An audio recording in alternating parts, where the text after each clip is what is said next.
I am the Tofu Golem. Please enjoy the video. You start by opening the encrypted workbook and confirming it prompts for a password. That tells you have file-level encryption.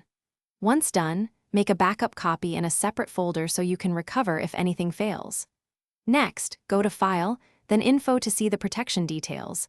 This shows whether it's workbook encryption versus sheet protection. You do this to avoid accidental data loss and to identify the exact protection type before attempting removal. You now remove the encryption. Go to File, Info, choose Protect Workbook, then Encrypt with Password. That opens the password dialog. Once there, delete the existing password characters so the field is empty and click OK. Excel treats an empty password as no encryption. Make sure to save the workbook immediately, otherwise the change won't persist. This works because clearing the password removes the key that encrypts the file content. Saving writes the unencrypted file back to disk. Finish by closing and reopening the workbook to confirm Excel no longer asks for a password. That verifies success.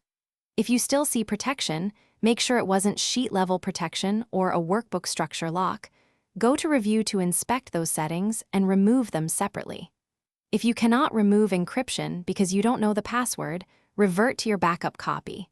That's your safety net. One key troubleshooting tip. Check for read-only or cloud versions, which may preserve the original. Thanks for watching. Consider subscribing if we helped you today.